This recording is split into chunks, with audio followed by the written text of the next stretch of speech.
three sisters stood in their mother's kitchen, each holding a different spice jar, none of them speaking. It had been years since they'd all been in this room together, and the silence felt as thick as the dust on the recipe box they'd found in the attic. "It definitely had star anise," Sarah, the youngest, finally said.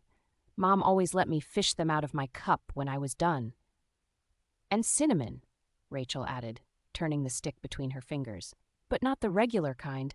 She used to special order it from somewhere." Emma, the eldest, stood at the stove staring into the gently steaming water as if it might hold answers. Their mother had passed away a few weeks ago, and they'd finally gathered to clear out the house, but when they'd found her old tea set in the china cabinet, everything else had stopped. "She made it every Sunday," Emma said softly. Until the fight. Until the words they couldn't take back. Until they'd stopped coming home for Sunday tea. Ceylon tea, Rachel suddenly remembered. Not English breakfast. She was very specific about that. She reached for the tin of loose tea leaves they'd found, its label faded but still legible. Sarah opened another cabinet and gasped softly. There were dozens of small glass jars, each labeled in their mother's precise handwriting. Cardamom from India, cinnamon from Sri Lanka, star anise from China. A collection of spices from places she'd never visited but had always dreamed of seeing. "Look at this," Sarah whispered, pulling out a jar marked Rose Petals from the Girls' Garden, 1995. They all remembered that garden. The one summer they'd convinced their mother to let them plant whatever they wanted. It had been a chaotic mix of flowers and herbs, but she'd preserved pieces of it anyway. Emma's hands shook as she measured hot water into the brown teapot, the one with the chip on the spout from when Rachel had tried to serve tea by herself at age 7. Their mother had never replaced it, saying it added character. "She put honey in last," Rachel said, "but only after it had steeped for exactly 7 minutes." As they waited for the tea to steep, Sarah pulled out their mother's old kitchen timer, the one that still ticked loudly enough to be heard throughout the house. The familiar sound brought unexpected tears to Emma's eyes. "I found something else," Rachel said quietly, reaching into the recipe box. She pulled out 3 envelopes, each addressed to one of them in their mother's handwriting. Inside each was the same thing, the complete tea recipe with a different personal note.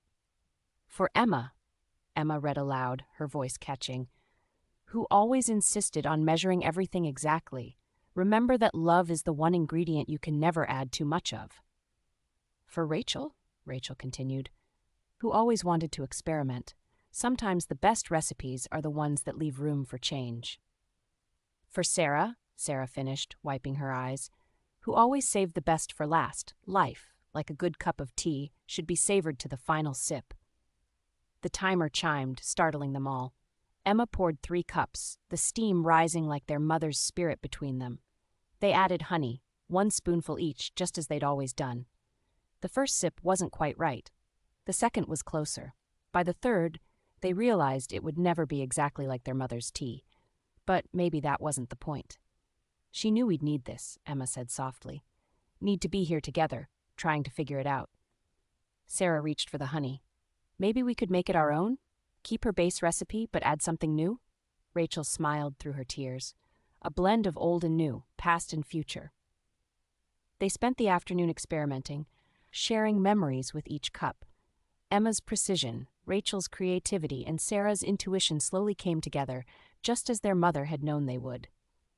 Before they left that evening, they made one final pot, adding a pinch of each of their chosen spices. As they sat in the gathering dusk, cradling their cups, the distance between them seemed to dissolve like honey in hot tea. They decided to keep the house, to meet for tea every Sunday, to bring their own children one day, to teach them about the grandmother who knew that sometimes the most important family recipes aren't just about what goes in the cup, but about the hands that make it and the hearts that share it.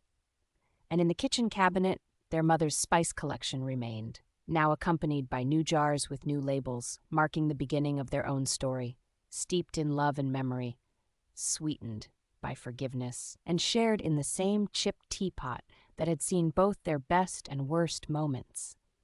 Because sometimes they learned the most perfect blend isn't about getting the recipe exactly right.